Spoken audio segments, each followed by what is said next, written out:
Okay, so we're back. So welcome, everybody. Just going to get my window open here. My name is Daphne Nussbaum. I am the moderator for this session. Before we get going, and I'm sorry, I'm with the Peel Alliance to End Homelessness. Before we get going, I just wanted to acknowledge that the city of Halifax is situated in Mi'kmaq, the ancestral and traditional lands of the Mi'kmaq people. Okay. Sorry, bear with me here.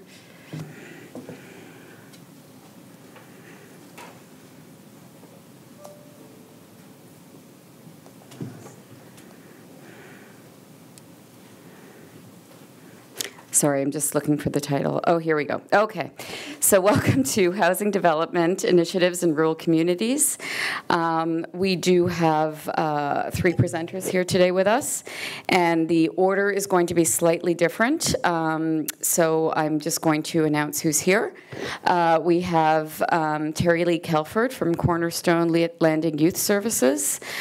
We also have Krista Rempel from the Bridge Youth Resource Center and Fiona Coughlin, Habitat for Humanity, Windsor, Essex, and Hope Haven, A Way Forward. That's the name of the presentation. But Robbie Donaldson from the Salvation Army, and Jerry Brousseau, District of Timiskaming Social Services Administration Board. I apologize if I pronounced that incorrectly. Well done. Oh, okay.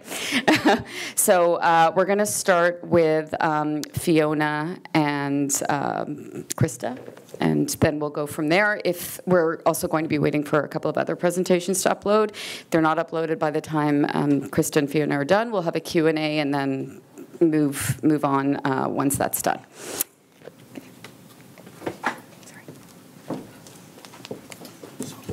Okay, good morning, everybody. As she mentioned, my name is Krista Rempel, and I'm the Executive Director of the Bridge Youth Resource Center.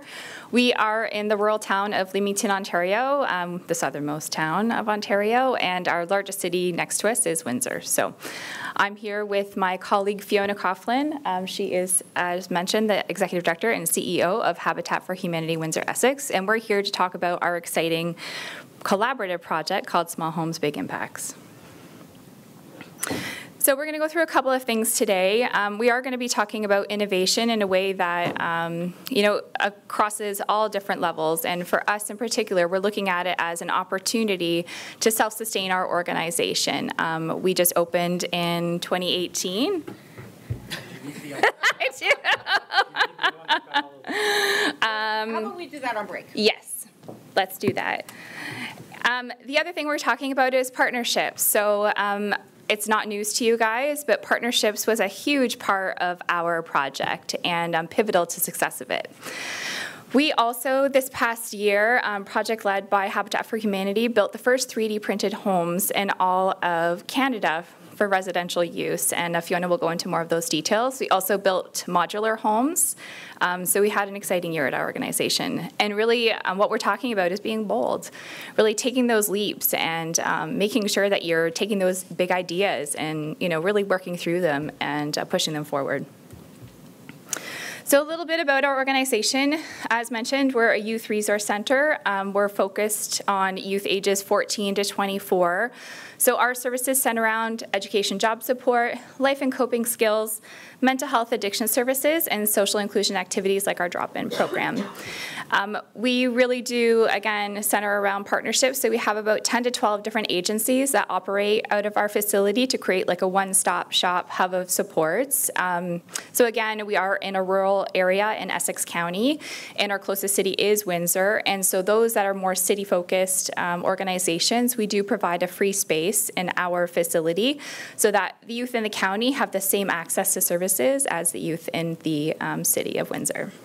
We service about 300 youth a year, and we average about 20 youth a day, so we are a busy program. So while we opened in 2018, we became a 24/7 service in 2020 through the generosity of the Choir family. We opened the Choir Family Fresh Start Housing Facility for youth ages 16 to 24, so we became a 24/7 service at that point.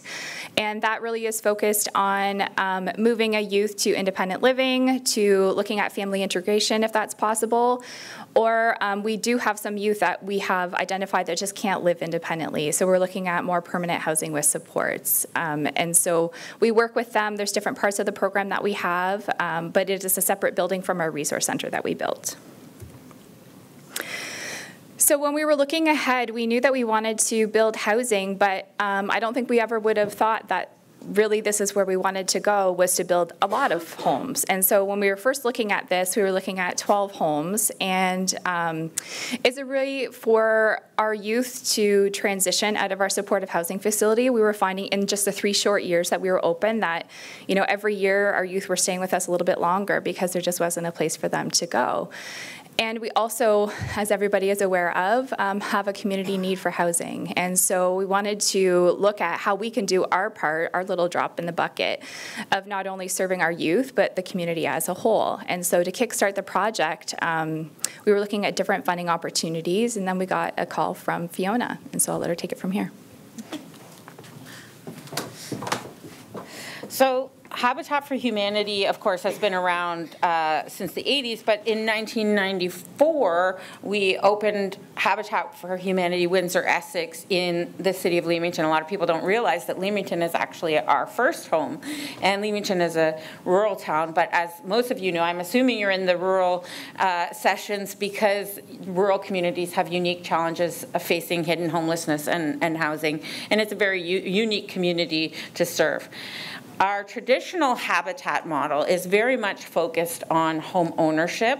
We know that there's a whole spectrum of housing solutions out there, but home ownership is transformational. So we believe that our role in the spectrum is to maintain pathways to home ownership so that people can bridge from the housing with supports to a home ownership. And that's really transformational and ends the cycle of poverty for families. So we've traditionally focused 100% on home ownership. It's basically a mortgage geared to income model. If you're familiar with a rent geared to income, it's a mortgage geared to income, and there's title and equity that transfers. So this is my favorite slide. I just have to show it because this is a house that we got in Leamington, and it has the best Canadian graffiti ever. Sorry, this house was boring me.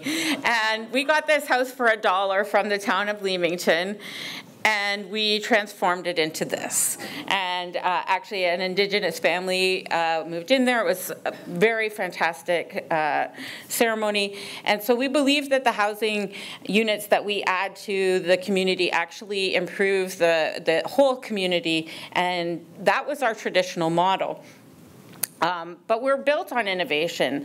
This was innovation in 1976, and actually 1976 was when Habitat for Humanity started, and it was an innovative housing model. And so we see what you're holding probably in your hand, how different it looks to what's on the screen right now, and that's how we hope housing will look in 50 years from now.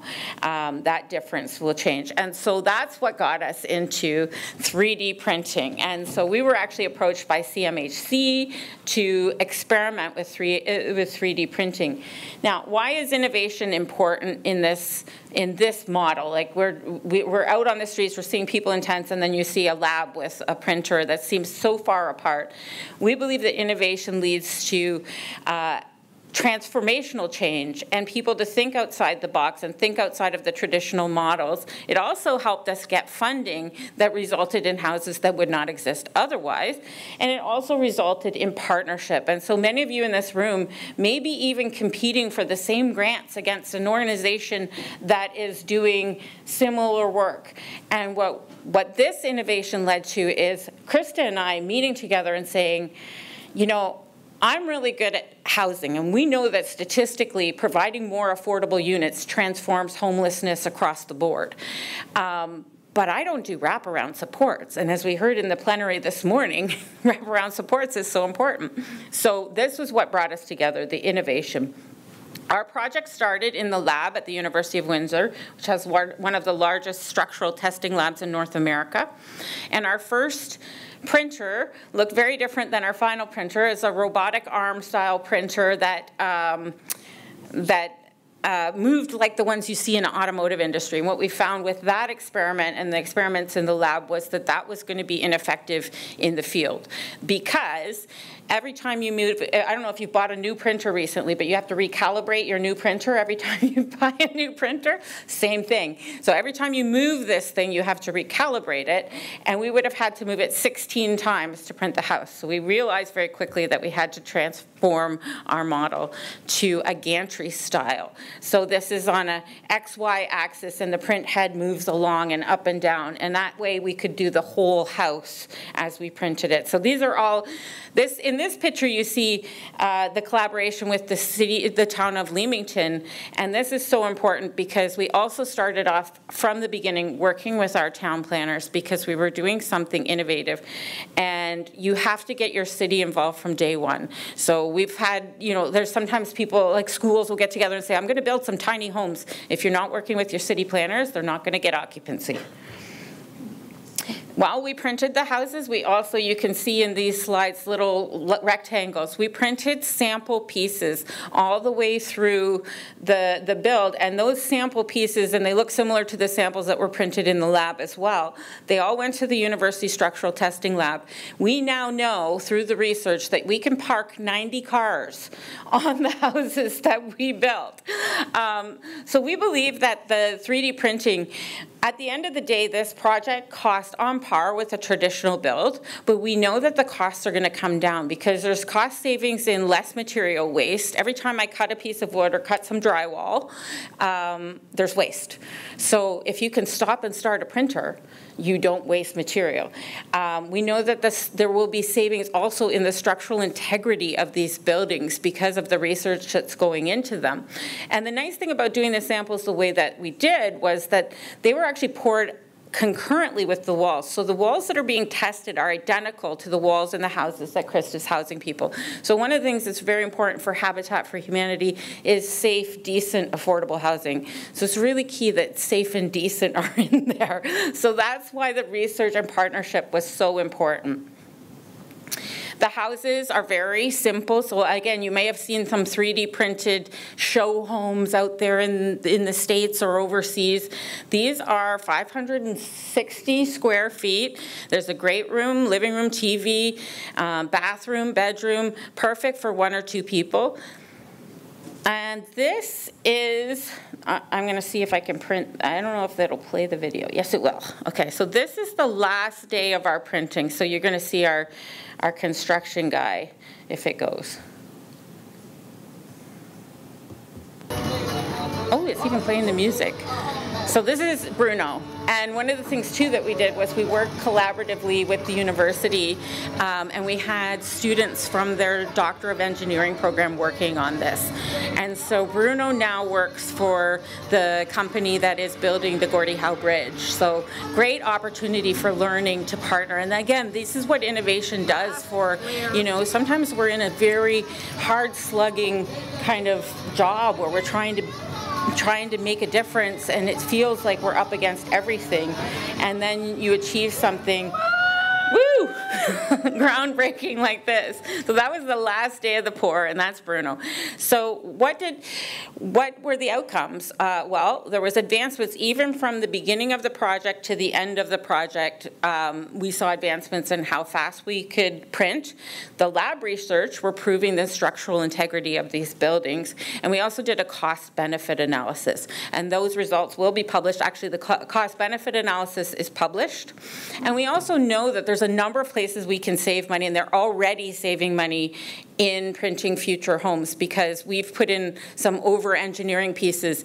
Part of the thing when you're doing something innovative, if it's not in the building code, you have to work with an engineer and they have to sign off, and so they're basically putting their name on the line. So we over-engineered a lot, and if the building code changes to allow for 3D printing across the board, a lot of those costs will come out. So this is a final view of how it looks. And I'll turn it over to Krista at this point so she can talk about how they're using these houses and what it led to. But it looks awesome. Yeah, so Fiona, you'll see there's a lot of different finishes on there. Again, it's 560 square feet, and we did receive a grant, so you can see that there is a lot of accessibility and energy efficiency features. So, and we did keep the uniqueness of the build on the interior and the exterior, just to make sure that, you know, from our purposes, we were moving ahead with a capital project, so we did want to showcase the home. And I think also leaving the finishes is also a cost saving. A lot of times people are putting drywall over the 3D printing. And then when they put the drywall over the 3D printing, they're adding costs. So what's the point? We left it unfinished, and it kind of has that urban feel, and I love it. So the end result is this is the first 3D printed house for residential use in Canada. So there's other 3D printed houses that were done that kind of experimentally, and they're kind of Airbnbs. But this one is the first that's actually permitted for residential use. It is the first multi-unit in North America. And it's the first in North America that was built with concrete, which a lot of the ones that they're building originally was with like a liquid cementatious mortar, which is less environmentally friendly. So there's lots of firsts on this, and it's in this small rural community. And as Krista mentioned, the funding as well, like by us collaborating, instead of us competing for funding, us collaborating, more funding was brought in, not only for this, but for Krista's additional project.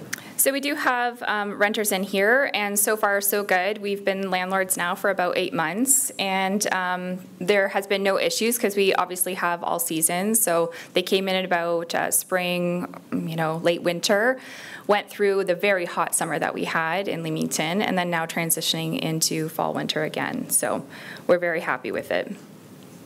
So the next part of our project was looking ahead, and so after Fiona's 3D printed homes, we actually built another 8 homes. So they were modular built, and so we were successfully receiving the RRH1 grant this past year. So we received $1.858 million from the federal funds. We also had a major capital campaign, and in the last year we raised $2.5 million in capital dollars, and so that allowed us to also purchase an adjacent property to us. It was just a property that we had approached the owner on a number of years ago. They turned us down, we reapproached them, and so we successfully acquired those lands. It was about 2 acres back in February of 2021. And so with the success of those grants and the capital campaign, we were able to pay it all off. And so that's 12 homes in 12 months.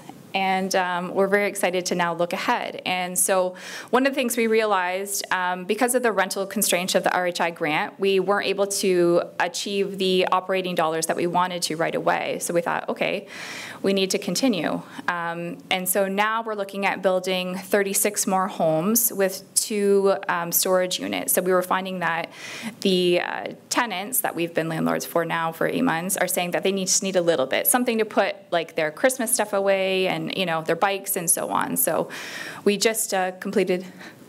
Oh, okay, 5 minutes, thank you. We just completed the zoning for that, and again, we really are working on maintaining those relationships with our local municipality, and they just actually decided as a committee to waive our development fees, so past and into the future. So that's one way that for them to contribute to the project as a whole. So this development is more in line with kind of your co-investment type federal funds. We're looking at affordable, mid-level, and market rate rents. Again, it's 30 homes with 2 storage units. And really for us, because we're so new, we're only 5 years old, we're looking at how can we really maintain our services into the future when there's, you know, not a lot of funding opportunities, or we would have received, and we have received some major grants in the past, but you know, you're only new kids on the block for so long, and so you've got to look ahead and say, how can we really make sure this service stays, because it's a necessary service in our region. So we know we have some projected deficits, and we want to make sure we can, you know, really mitigate those as we move forward. But it doesn't stop there. So I think because we've got this trend of housing in our region, that we've been successful in collaborating with Fiona in their Habitat project, and that we've shown that we can build homes and do it in an effective manner. We were both approached by a local developer called Amico, And Leamington is pretty innovative in and of itself. It's looking at revising their old high school. And so the high school has remained vacant for about 4 or 5 years now. And so what they did was they looked at, okay, how can we best utilize that? So they're looking at building 300 townhomes and apartment units. And they want that to be affordable, 30% of it. So that picture is actually our modular homes. That is what it looks like now. Just like last week, it looks like that. And I think it's really exciting that all of this, again, came out of what started off as a really innovative practice and is ending in an innovative practice because we were able to move this ahead and show that we can do it. Yeah, so again, I think that's the two messages that we're really trying to get across is we really, when we were first approached about this innovative 3D printing, we were scared because it could be like a little bit of the emperor's new clothes kind of scenario, but it's not just the houses that it created. It's this beautiful partnership. It's the funding. It's the houses. It's everything. And so now we've been approached to develop with a developer, a for-profit developer, and partner with them so that they can achieve 30% affordability. And we believe that this is actually going to be transformational. We know that 300 more houses in the community is going to benefit everyone, but we also know the benefits of a mixed income community. And so oftentimes when we talk about the benefits of mixed income community, we talk about the benefits to our consumers, but we also will benefit the other neighbors that are paying market rent. We're going to be reducing the cost of the entire project. We will be offering support to the Habitat families, but those supports, like we do fall home maintenance and spring home maintenance and things like that, and we do financial literacy classes, those will all be offered to the entire community. So we know the benefits of mixed income community, and we want to benefit also the neighbors as well. We see our role as part of the whole spectrum of neighborhood revitalization. Back to my stuff.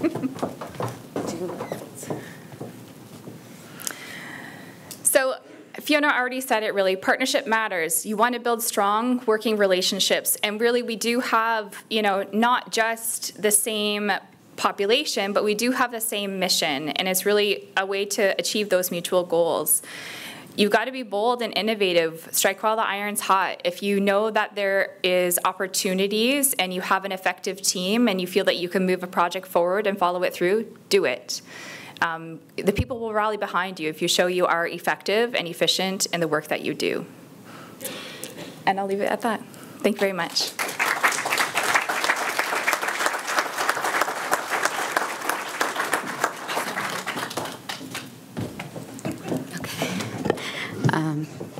Thank you, Krista and Fiona. That was an excellent presentation, and bravo on the great work that you're doing. I think we can all learn something. Okay, so we're going to go on to the next presenter. I don't know where we are with the PowerPoint situation. Do we have the other presentations loaded? Okay. He came in, and then, he came in, and we said, "Could you come back when we take a break?" But then he just left. Okay.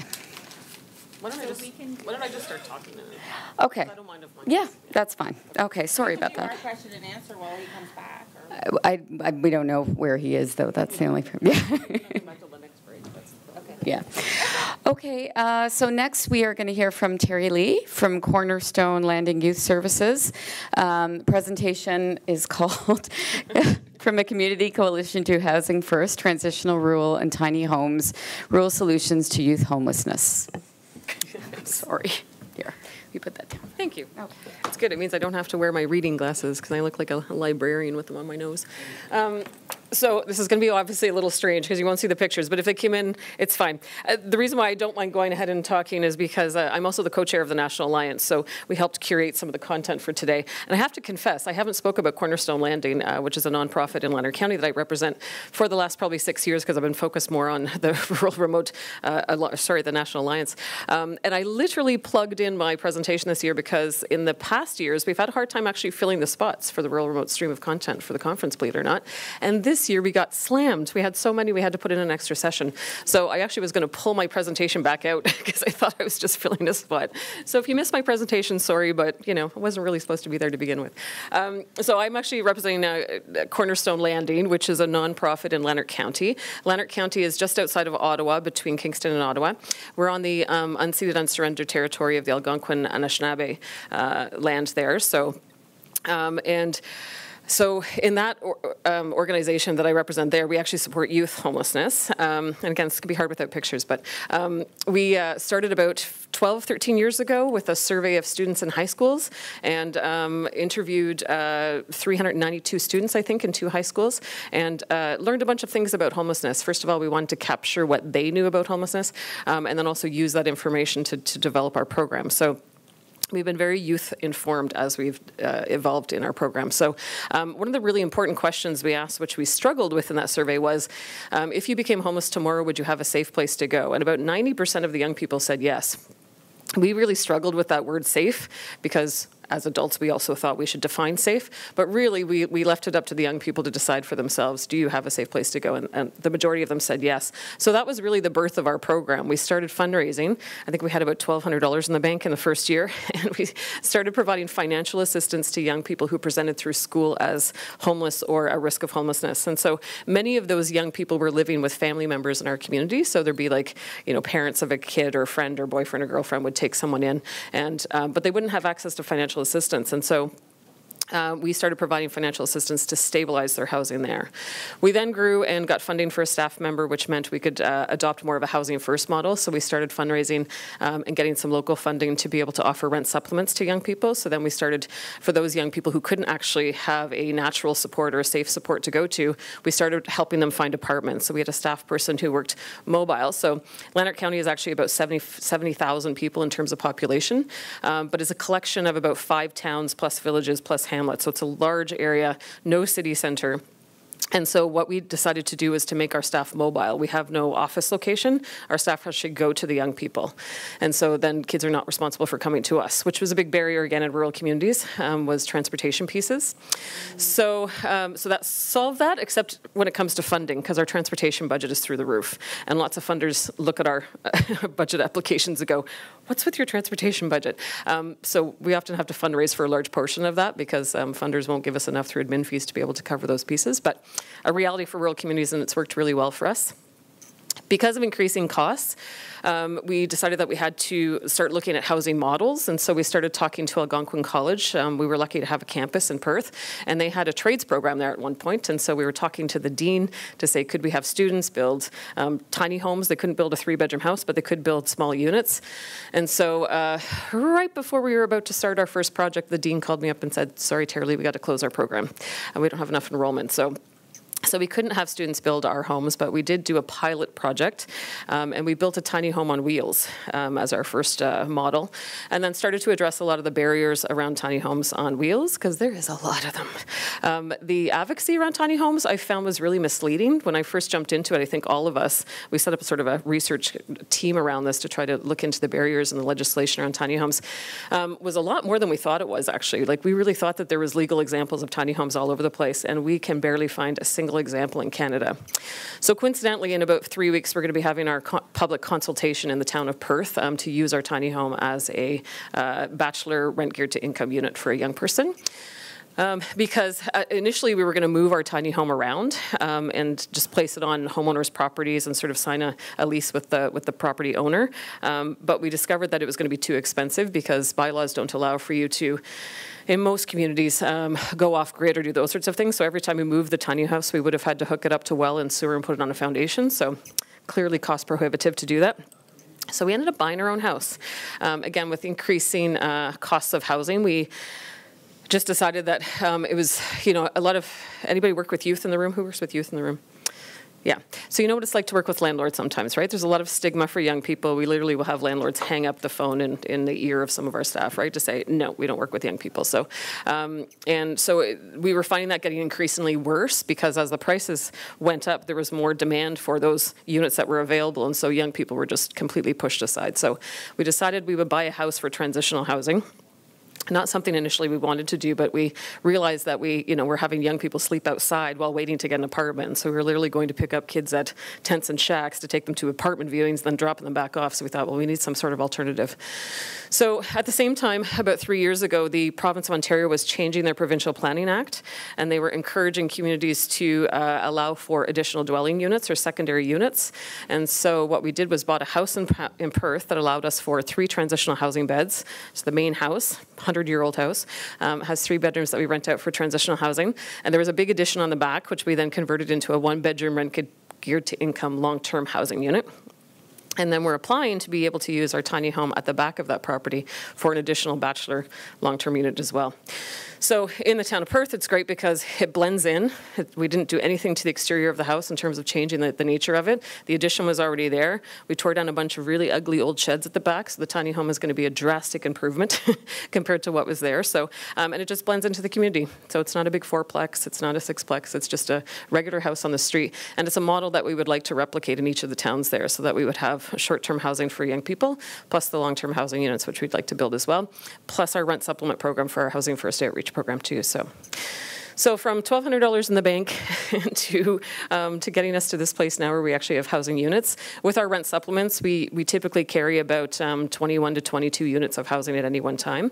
And so we have 2.5 staff. We're hoping to hire another evening staff because that's another big piece that's missing in our area is that emergency housing piece. One of the reasons our agency started with, our charity was started about 12 years ago, but we had a community coalition about 12 years before that. And it started because the only response to homelessness we had in our area was to put kids on Greyhound buses and drop them off in the city. And so everybody used to, the child welfare agencies would do that, housing agencies would do that. They would just literally buy a ticket, drop the kid off with a list of addresses to shelters, not make arrangements in advance because you can't rent a hotel or shelter bed like a hotel room. So the kids would often be abandoned in the city with no way back then. And so that was one of the reasons why we said 25 years ago, we got a problem here, we got to stop doing this. So I'd like to think it stopped, but I think it's still happening for adults in our area because there is no equivalent program for adults in Lanark County. So, it's still, I'm still assuming it happens for adults, which is really unfortunate. So I'm talking really fast here because I was kind of hoping someone would magically show up with the next presentation, but sorry? He has. Oh, you have his? Okay, good. So you can go? Because I don't mind. Do you have it? Yeah. I have it on my iPad. Oh, you have it on your iPad. Okay, so it can't show in here though. Okay, all right. Well,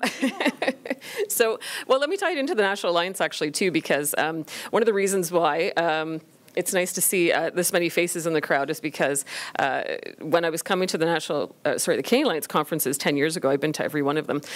It was one of my concerns from a rural community is that there was no rural content. And so I'd come to the conferences and it was all urban, urban, urban. And so I went to Tim a few years ago and said, we got to do something about this because we need some more content for rural communities. So I have to be honest with you, 5 years ago, I think was the first time we had a rural remote stream and there was maybe 20 people in the room sometimes. So it's so nice to see this many people actually coming to these sessions and actually seeing we actually had to put in an extra session because we had so many applications. So that's really great. So I'm really curious actually in terms of rural work, do people work in rural communities here? Wow, okay, that's amazing. Because the other concern we had too, when I've been talking to Tim through the National Alliance, is that a lot of rural communities, so my role with Cornerstone Lending is chair of the board. I'm actually not a paid employee and never have been. So 25 years of volunteer work, including for the National Alliance as well. And so I talked to Dr. Faye Martin a lot, who works in Ontario as well, and we talk about how volunteers run entire organizations in rural communities all the time. And it's a really unfortunate financial reality for rural communities, I think. So before we started the National Alliance, I was looking at doing an Ontario Alliance, and so we actually had a staff person hired to sort of collect all the charity names across Ontario, more for youth housing at that point. And what was interesting to me was that we ended up not doing the Ontario Alliance, we went National Alliance, but 2 years later we went back to update that information to see if we could build more of an Ontario network, and about 50% of those nonprofits were gone. like websites said closed, no longer operating. Like it was actually shocking to me that many nonprofits and that much energy and effort goes into setting up these organizations that are no longer sustainable. So that's why Cornerstone sort of was part of the catalyst to creating the National Alliance to really build up more advocacy for rural communities and try to build more support and certainly lobby the government for more financial support for rural communities to address homelessness. So I'm really happy to see this many faces, really happy to see that many hands raising saying we're from rural communities, because I think that's really important. If we can't get people to these conferences, which again, that feeds into the cost issue, right? If you're volunteering your time and you have no money for transportation to get to conferences, it makes it really hard to advocate, right? So your voices are really important. So, and now is the time to push, right? So we're getting more attention around housing and homelessness. It certainly is the next political issue, hot topic. So I'm just continuing to talk. So if you guys want to get up anytime, let me know. That's what we're working on. Oh, okay. Email it to me off his tablet. I'm going to put it on my stick. We're going to make this happen.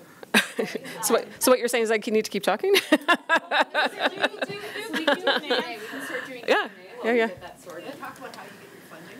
Oh, yeah. Funding? Yeah, well, that was, again, part of the advocacy with the National Alliance, right, is that there's very few funding opportunities for rural communities. So part of our staffing is covered through Reaching Home funding. So we apply through Rural Remote. Anybody get Rural Remote funding in the room? Okay. Just. Oh. What's that got to do with Reaching Home? Oh, okay. That's a new one. I'll follow up on that. So one of the concerns we had with the Reaching Home Rural Remote funding is that it's not really rural remote funding. So the way, I think it was Adam Vaughan, who is parliamentary secretary, who's now gone to the Minister of Housing a couple of years ago, had said, if you're not a designated community and you don't qualify for territorial Quebec or Indigenous funding, you apply to rural remote. So the rural remote funding actually funds cities who aren't designated communities yet. So it's drastically underfunded, and yet it's also a catch-all for every other community that can't apply for any of those other categories. So there's very little funding in that pot of money. I think Ontario, I don't have their most current data, but a couple of years ago, the CE for Ontario had said that I think they had something like $7 or $8 million worth of applications for about $2 million worth of funding. So, and that's consistent across the country. It's ridiculous how drastically underfunded that is.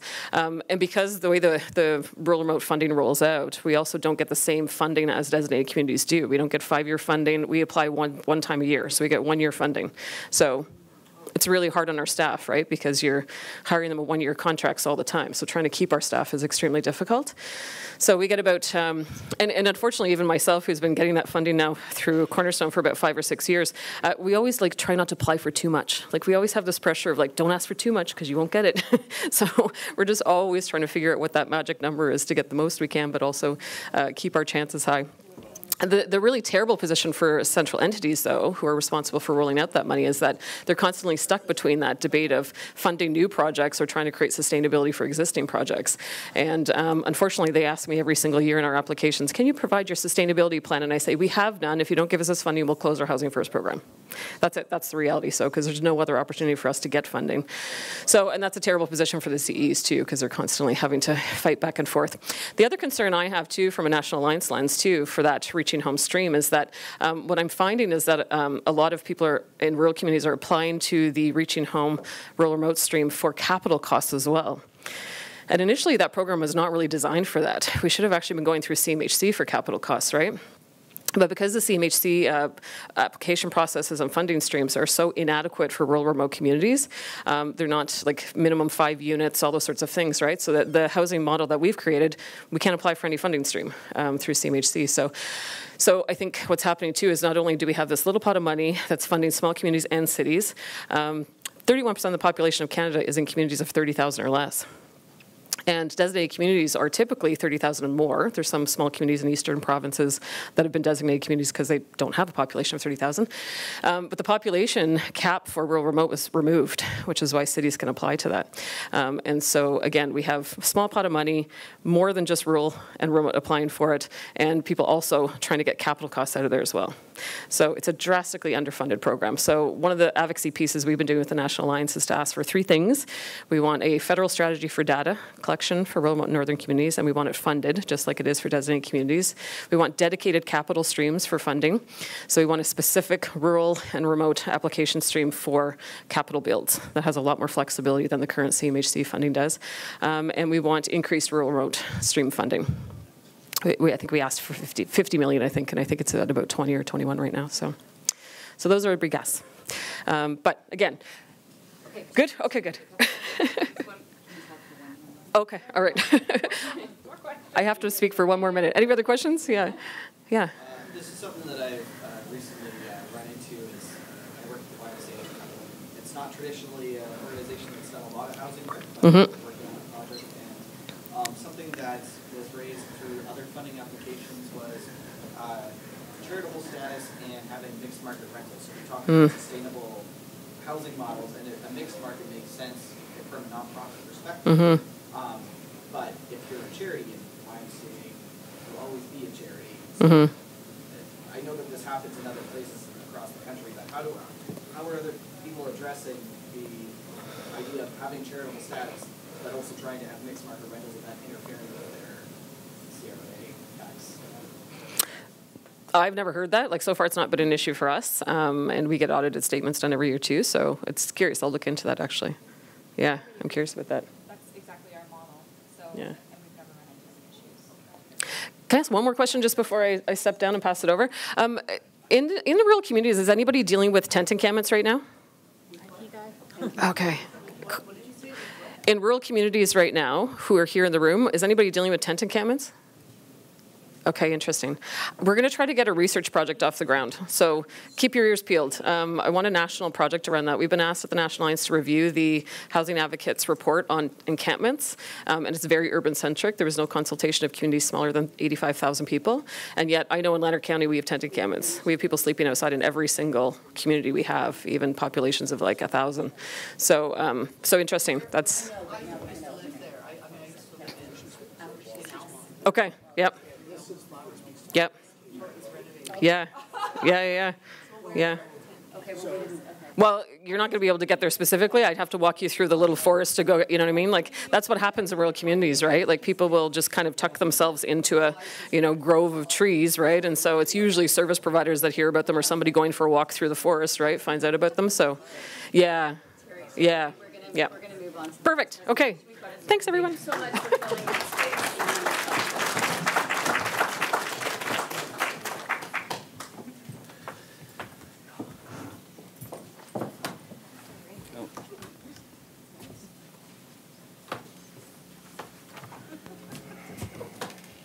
Oh, great. Now I need the password.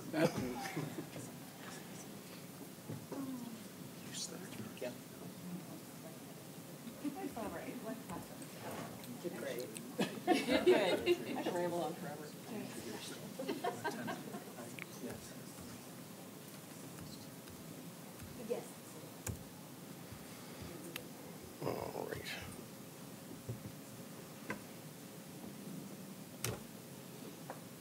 So are the slideshows on this, or we Yes. don't know if they are? Well, we're hoping it's on.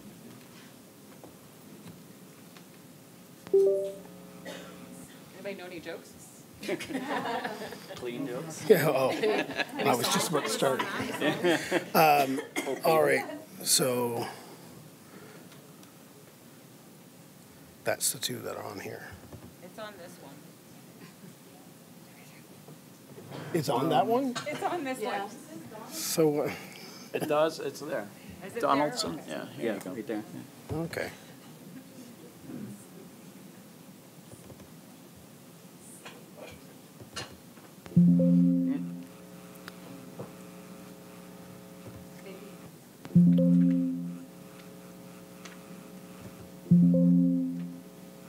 There we go. Oh, it was there.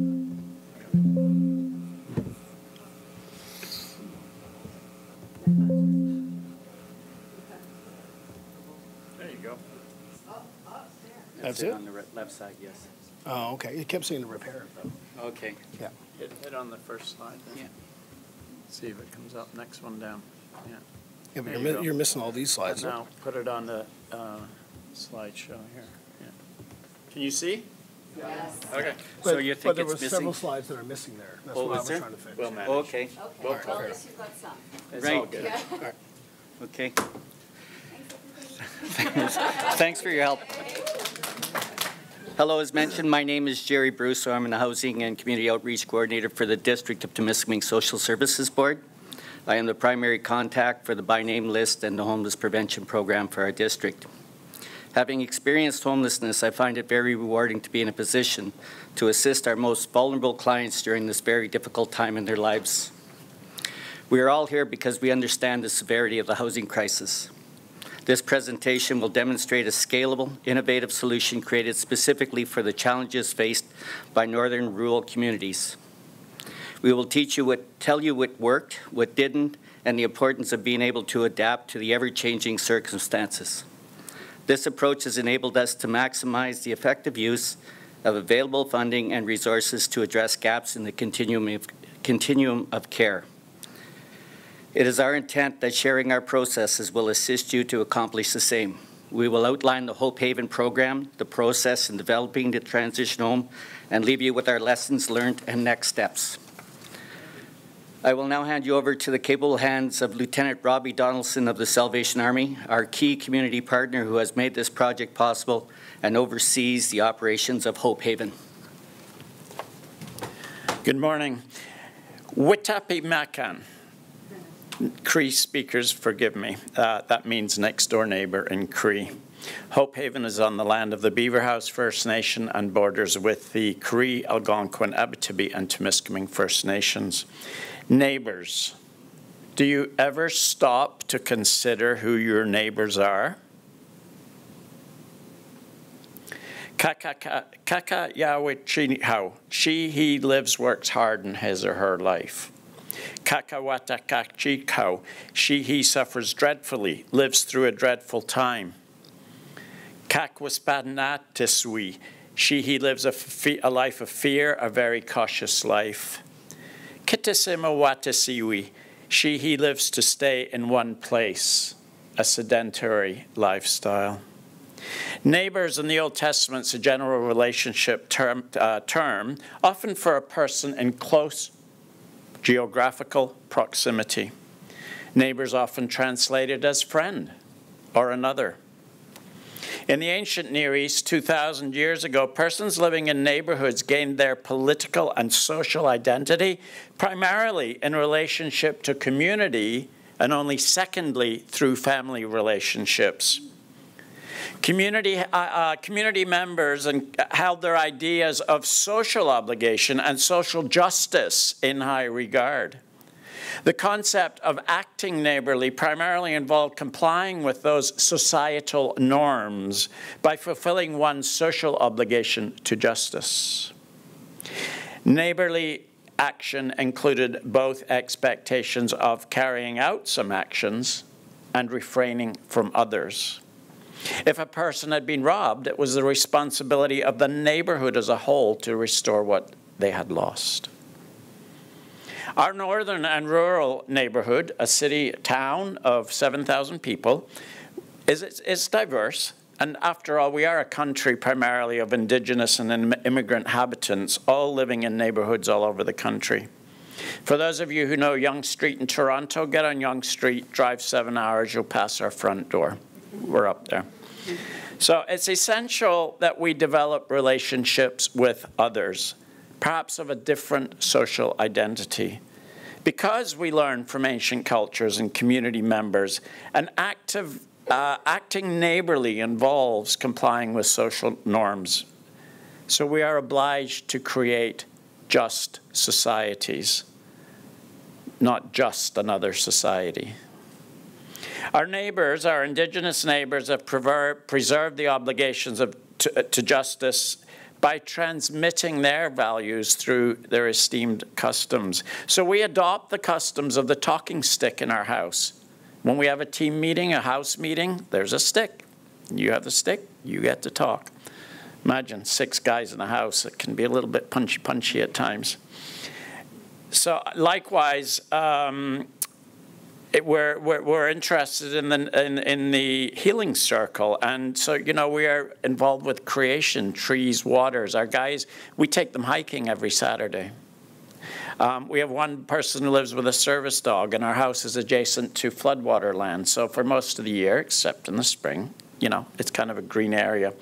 But it's essential that our workers understand trauma-informed care, the history of trauma in those we serve. Where have you come from? Where are you going? That's what God asked Hagar when she was running away from Abraham and Sarah. Where have you come from and where are you going? You need to understand the story. And it only comes about by forming relations with our residents, with our neighbors. Therefore, our workers are trained and encouraged to utilize trauma-informed care and trauma-informed responses. Being a small house of 6 people, 2 workers, 3-to-1 case ratio, God, we are blessed and funded by our DSAB for that. Our in-house resources are key to our mission statement: the right to housing and hospitality. So we stick within our own train tracks. We are trying to move our residents into permanent housing. So we have to lean into specific resources that are available to us in our community, like Canadian Mental Health, the Housing Authority, the DSAB. We must know our specific area of influence. So we are a high barrier shelter. We are a trigger-free zone. No substances, no substance use on the premises. And adhering to that principle has been a big contributor to our success. It was a learning curve. We went through that. The minute that we opened the doors, you can expect the dealers are going to be the next folk on your doorstep.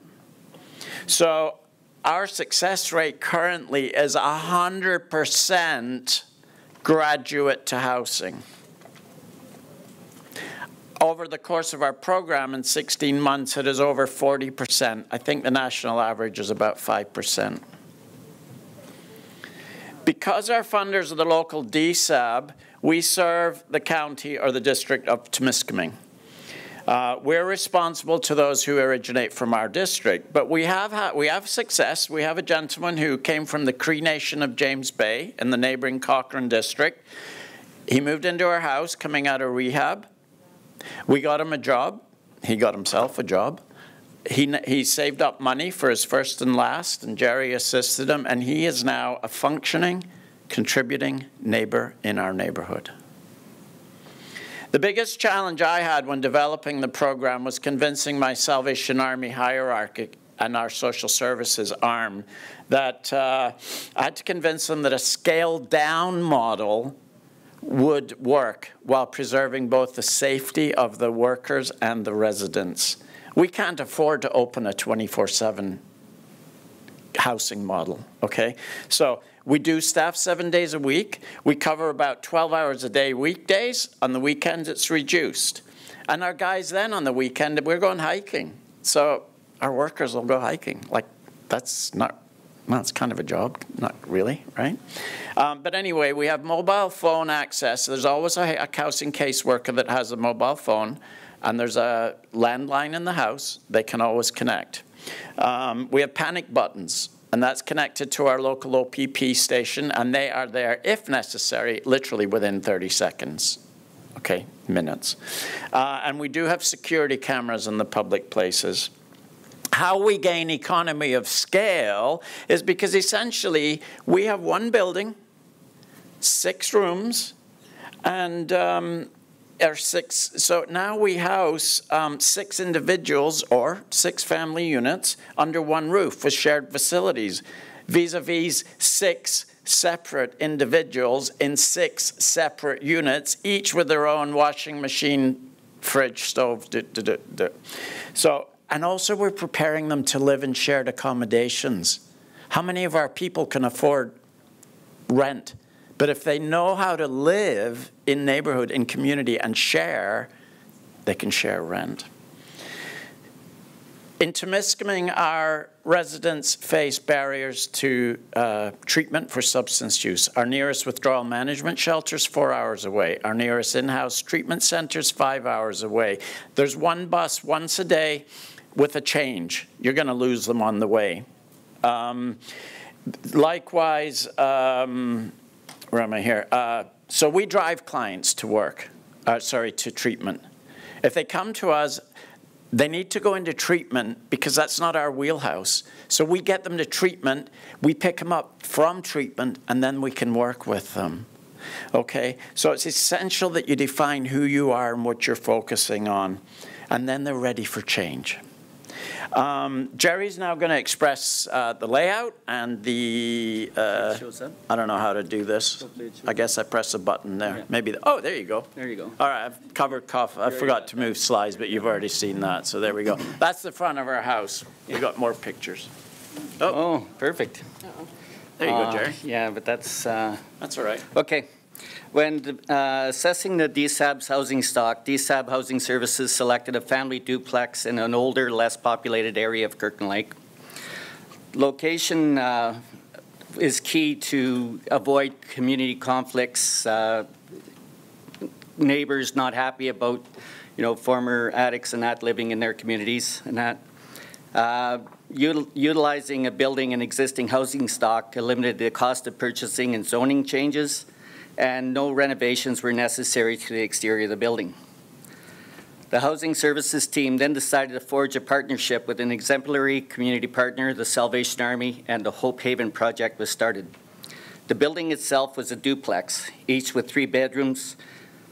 To accommodate the services required for the living space, the divide on the main floor was removed to create a large common area, kitchen with an island and an office, and an accessible bathroom. The basements remained divided. The entrance on the office side of the unit housed the updated cooling, heating, and hot water system and housekeeping laundry facilities. The entrance on the other side was used to provide individual lockers and laundry facilities for the tenant use. On the second floor, still divided, each side had 3 bedrooms, fully furnished, including mini fridges. Although the kitchen is equipped with a full-size fridge, stove, and freezer, it is important to provide the tenants with the security of keeping their personal food and drinks secure. Also installed was a full security system with cameras in all common areas, digital keypads on entrance doors and bedroom doors, and a panic button to contact the local police department should an emergency arise. The building was handed over to the Salvation Army in May of 2022 and has seen a successful first year of opening, with no community complaints or need for police involvement. I don't know if we can get here. No. No. All right. We've got the video later. Okay. Yeah. The significance of this project was that the cost reductions of using existing housing stock, this project is very affordable for smaller communities. The cost of renovations, furnishings, and appliances was approximately $304,000. A creative solution to remedy the gap in the social housing continuum. The DSAB continues to provide all maintenance and building associated costs while the Salvation Army oversees the day-to-day operations. So agency collaboration is vital. First of all, we're a small town, so we're lucky that our case workers have close personal ties with other agency workers in our neighborhood. Vital for small. We were blessed by the donation of Neofax Children's Services of a van, which we now use to get our clients to appointments. In our town, there is no public transport. Also, we use it frequently, twice a week, to take people to treatment. It was necessary in the beginning to explain what our services were to push back, I don't know, what's the word, neighborly pushback, NIMBY, something, but anyway. Not in my backyard. Not in my backyard. We had nothing like that. We didn't have it because we reached out in the beginning to the neighbors. We explained what we were doing. We said we're not an emergency shelter. It's a program. And we also got a neighbor who was an advocate, and we asked them to work and help us. So we went and visited the neighbors. As soon as they saw the construction, the questions started. Our intake program, critical. It's based on the residents' strength. What is their background in work or education? and identifying the gaps. What is it that the individual wishes to work on, and let's put a plan in place to get there. So we do use VI SPDAT, but knowing that VI SPDAT is not culturally sensitive, and we also use the Hearth Hope Index, which is part of our pathway, overall Salvation Army Pathway of Hope program. What we're trying to do, the Hearth Hope scale is a measure that attempts to capture the multidimensional aspects of hope. That helps us identify the backstory. Where have you come from? Where are you going? So the outcomes begin to paint the picture of the client and helps us then put some strength-based initiatives, help them to set strength-based goals. So it's also helped us to develop a process map, both for the client. So in our building, we would have a map of the city, we'd have color pins and a legend. Here's the hospital, here's the family health unit, here's your Service Ontario, Service Canada, Canadian Mental Health. Likewise, we've put into, we educated all of our community partners as to who we are, what the program is and what it is not. It is not a homeless shelter. Okay, and we now have process maps in like the emergency department. So if they have a presenting individual who says, I'm ready for change, I want to get off of substances, then they know how to get them to make the phone call right then, right there to the withdrawal management, or they know that they're ready to introduce them to us. It's a tailored programming. Obviously, we have 3-to-1 ratio. It's such a blessing. So in the first 6 weeks, we aim to get their ID in order. As a minister, I can advocate for them to get their birth certificates. We help them open up bank accounts, and then we get their tax submissions done. Because for Jerry to get them into social housing, they need to have a valid tax return. This begins to help gaining some accountability in their lives. Also sharing household tasks like cleaning, or neighborly tasks like cleaning the neighbor's driveway, begins to invoke some accountability into individuals' lives. And accountability can be considered controversial. I'm really struggling with, should we be charging for our meal programs 50 cents a meal? Or should we just keep giving food? I know it's very controversial. I'm not going to open that discussion up right here. But accountability is critical. So our residents pay rent. If they're on Ontario Works, their shelter allowance goes in. That also helps to fund running the program. And then they're ready to get into housing. If they're working, we had a gentleman who got a job in the mines, making good money. We kept his room available. He went away, worked in the mine for 10 days. He came home for 10 days. But he paid rent geared to income. It gives them a sense of ownership in their surroundings, and in turn, that evolves a commitment to being a good neighbor. So I'm sure all of you have heard of AA and NA and Canadian A. Have you ever heard about Housing A? So we have a peer support program. Those who have been homeless, I'm a person with lived experience of addiction and homelessness, as is Jerry. But so we give our guys are encouraged to give their testimony. And there's a video coming up at the end. There's a QR code, and I encourage you to take a picture of the QR code and watch it, because you'll get a true testimony. So we encourage as peer support to share testimonies. Testimonies, not war stories, not jail talk. Testimonies of success.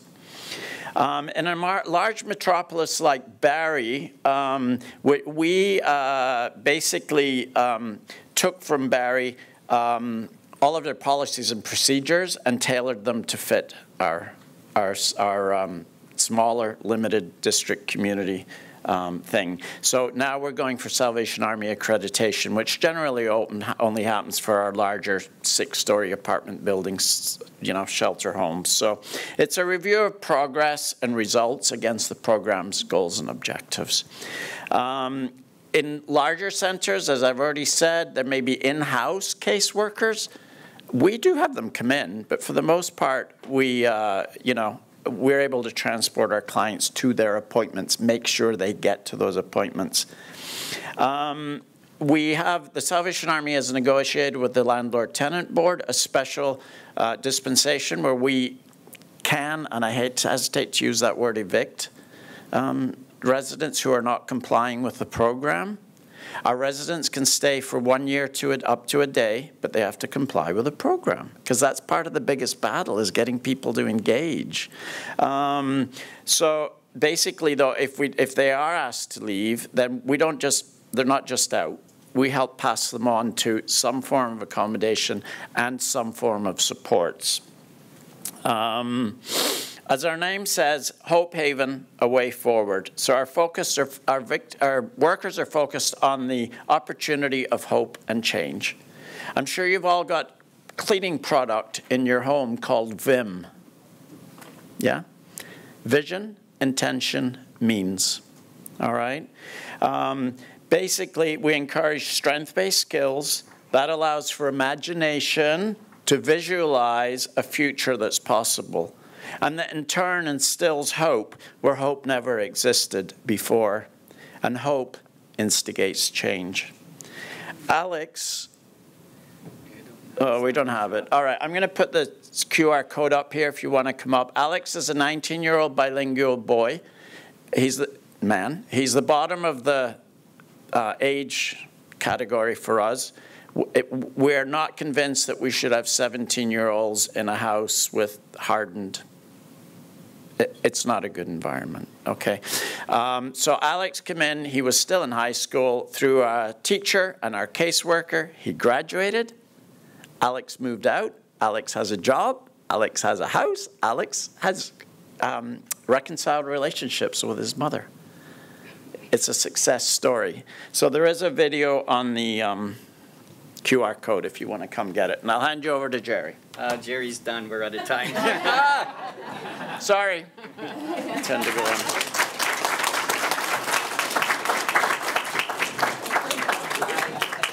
I missed the 5-minute calls. Oh, it's okay. 10 minutes ago. That's okay. And thank you both for your presentation and working with the limitations of technology this morning. Thank you all for accommodating this so beautifully.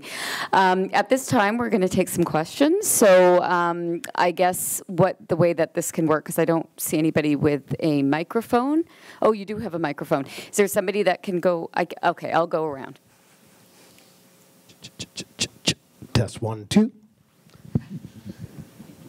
So try not to have the microphone point at the speaker. Do I have any questions? Anyone? All right. And you're welcome to introduce yourself or where you're from, or you're not. You don't have to do it either. Hi, my name is Nancy Baker with the Reaching Home program. Oh, Jerry, you referred to a 1 year, 1 day. So would you mind to expand a little bit? I find, in my view, maybe 1 day might be short. Yeah, so 1 day less a year is the length that the residents can stay. And then we don't come under the landlord-tenant act. So the landlord-tenant act basically restricts us from evicting an individual.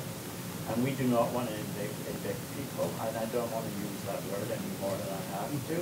But if the behavior is disrupting the program and disrupting other residents, we do room checks, we're high barrier, and if there are any substances, tinfoil, paraphernalia, then they have to leave because they're not complying with the program, and we cannot influence change. And there are many, many people who are homeless who want to change. So that is what I mean by the 1 year less a day. That is part of the dispensation we have to allow us, if they're not complying with the program, to put them out. Does that explain? Do you think that it takes more than 1 year? Oh, yes, I beg your pardon. No, we've never had anybody even approach on the 1 year. Within 6 to 8 months, they're moving on. They've got jobs and they're out. So if they did need longer, we would keep them, okay? But fortunately, like as I say, small town, you know your neighbors, and we all we have good relations with landlords and so on, so we've been very fortunate to move them on. Thank you. Hi, my name's Zane. I'm came from Amherst, Nova Scotia, from the YMCA of Cumberland. And my question, I think, is for the first team that spoke. When we talk about fundraising and doing, carrying out these projects, what kind of staff complement is working on this? Because we're a small office. A lot of us working in rural areas are small offices and volunteers. And so I'm just curious as how something so daunting like a 3D home becomes a realization when you know that your staff complement is small and you don't want to overpressure people that have already working frontline and overworked. So we purchased the 3D home off of Habitat for Humanity, so it was part of our capital project that we raised the $2.5 million.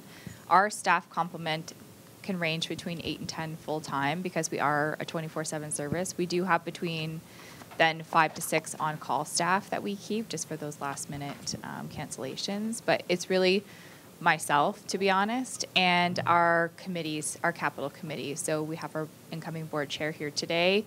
But it's really those vested volunteers that are well connected in the community that can help you put together a package. We did spend some money to really make the money. So we looked for some grants to put together a capital booklet, got some marketing materials together, and we're then, you know, like I said, working with our committee members who are well connected to really make those introductions and then have your sale. Like you're a bit of a salesman, right? You got to go sell your pitch. You got to go do it and get those funds. And then we were flexible, not just with one-time donations, but having those pledge dollars as well. So you can be flexible in how you're approaching it at multiple levels. So I'll let Fiona speak to hers. Yeah, I think that really goes to the fearless partnership piece and not trying to do it alone. So we figured out a way very much from the beginning with a memo of understanding of what our roles would be. And as Habitat, we said we would not fundraise because we would then build the house and then the cost of the house would be offset through. So that way, you know, we're not in the same playground. And then we, through our brand, trying to support whatever Krista's initiatives were, whatever we could do to support, even just we saw things on their Facebook page and things like that to support their fundraising efforts, and then they were offsetting the cost of the houses. We did get funding for, basically the funding that we got from CMHC, the innovation funding offset the research component, and that allowed the houses to be bare bones cheap, and then Krista did the fundraising, and my team, we did what we're good at, which is building. So, and I think that's the thing, you just partner and then get out of each other's way, let each other do what they're good at. And they sell donuts. I think it's on Wednesdays. Is it Wednesdays? I don't know. They're great. Wise words. Oh. Hello, my name is Ronald Sharp, and I'm from the Atlantic Equity and Research Alliance in Miramichi. This question is for Krista and Fiona, just a follow-up.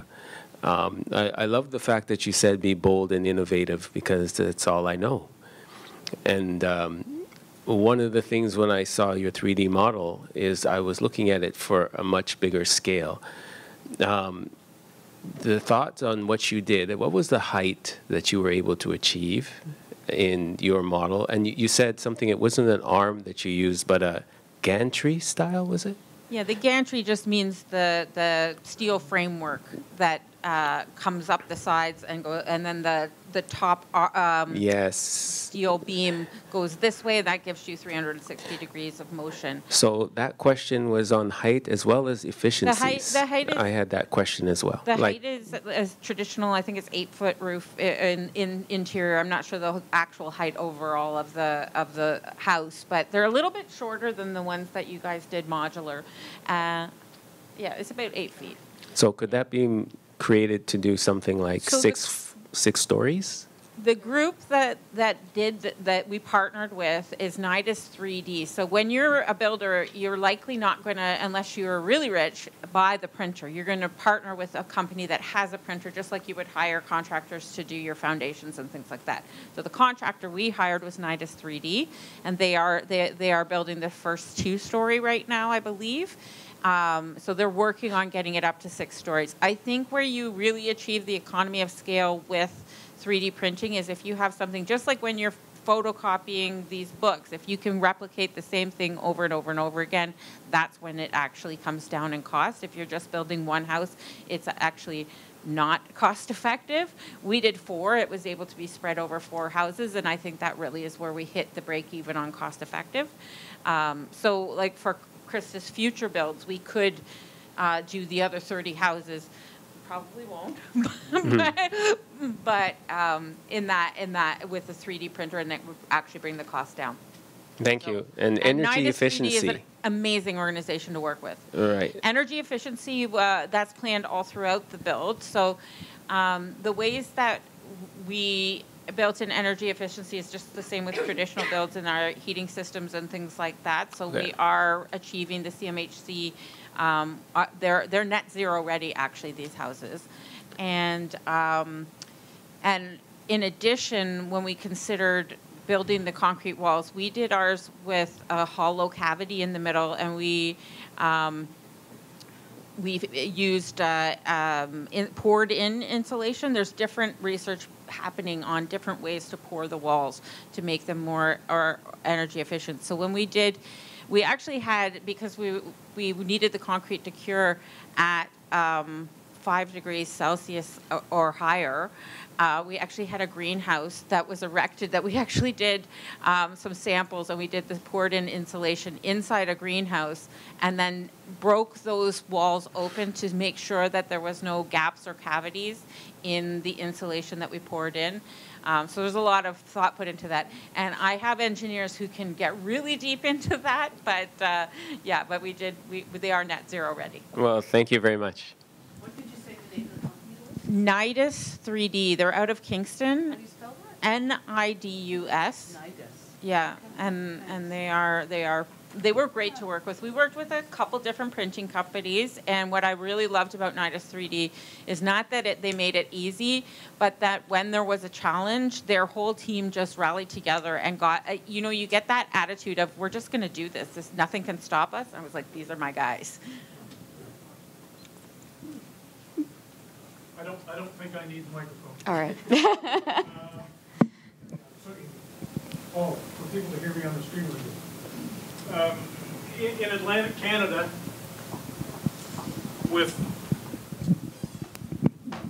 Canada, with mobilization costs, it's 3D printing is really comparative to the same price as ICF. So a lot of the local contractors will use ICF.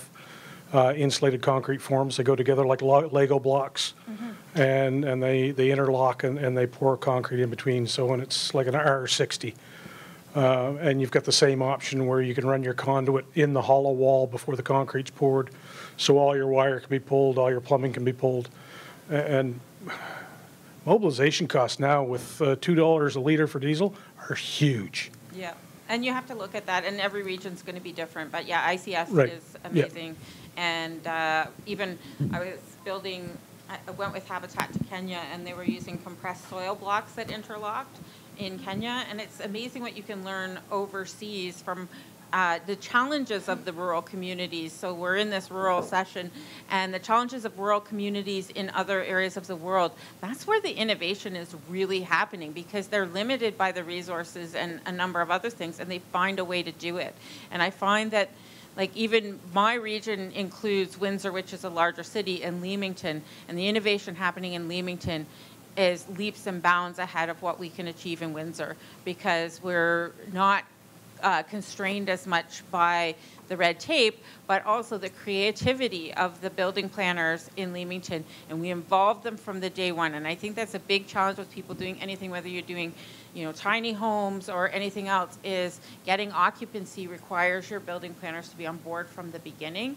And you have to have an engineer, because they can use Section 9 to sign off on your drawings. Okay, but you have to have an engineer that's willing to do that from the beginning.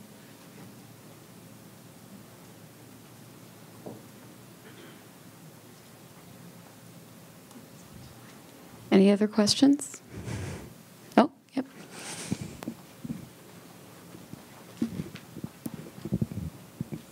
Thanks so much.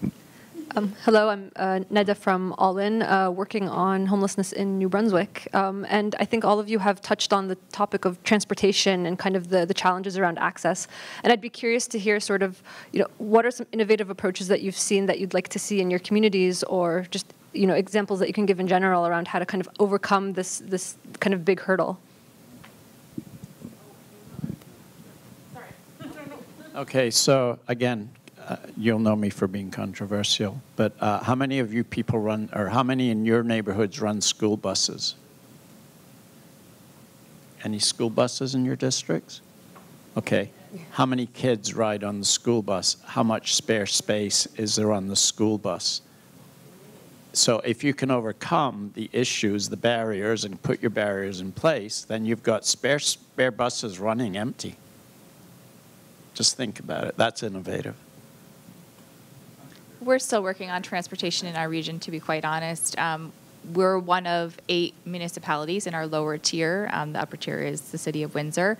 So I'm currently trying to work with our neighboring township, the town of Kingsville, because there is like what's called like an LT Go that goes about our small town of Leamington. But I'd like to extend that service out to our neighboring communities so that we can bring in youth and infill. Because there's a number of youth services throughout the region, but we're the only one within our specific part of the county. And so that's what we're trying to do, is work with the transportation reps from the local municipalities at this point, because it's a barrier across our region, across levels, whether it's mental health or housing or whatever it is, right? It's named across sectors. Yeah, I don't have a lot to add, other than our program was designed around going to young people instead of them having to come to us, and that's been really successful for us. So, and we actually provide transportation to their appointments as well. So we'll go pick them up and take them to appointments and bring them back. And it's a great time to spend time with young people and get to know them and figure out what supports we can provide. So I know in Lanark County, our area, there is a Lanark County transportation. So anybody who's accessing Ontario Works or ODSP can actually book appointments through Lanark County transportation as well for appointments. You can't book it to go see a friend, but you can certainly book it for an appointment. But it's still a huge barrier. It's one of those migration issues as well, because we do have collections of towns, and what we find is that people really remote to rural have to move into the towns because they just don't have the transportation to get jobs, get to school, food bank, all those pieces, right? So it does force people, the lack of transportation forces people into the largest community around them, so. So I just want to address transportation a little bit. My name is Candace Stradecki. I'm from Rocky Mountain House, Alberta, which is a community about the size of yours, very small, very remote. We're at the edge of the foothills and about 2.5 hours away from Edmonton or Calgary, so quite far. And recently, actually, with the other organization that I volunteer with, as you talked about, that's what we all do in small towns. We just actually wrapped up a research project, actually, with the Rural Transportation Solutions from the federal government. And one of the things that came out of that with transportation, actually, there's a very good model here in Nova Scotia called Rural Rides. And so it's been very interesting looking at sort of those like provincial differences, right? And then what happens in terms of rural or remote areas. And just one of the things that we're acutely aware of, and actually I wanted to talk a little bit about that, Terry, is just the people that we were talking about did not have access to get to the community consultations that we were doing.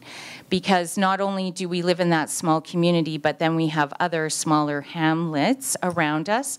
And because housing is so expensive where we are, people have to go to those hamlets to be able to afford housing, but then they can't get transport to get to work or meaningful kinds of engagement, right? So your question about transportation, Rural Rides Nova Scotia is really, when you look at the large catchment area that they have to respond to, it's a supreme model, and I would heavily encourage everyone to take a look at that in terms of how we might be able to support our rural communities. Thank you.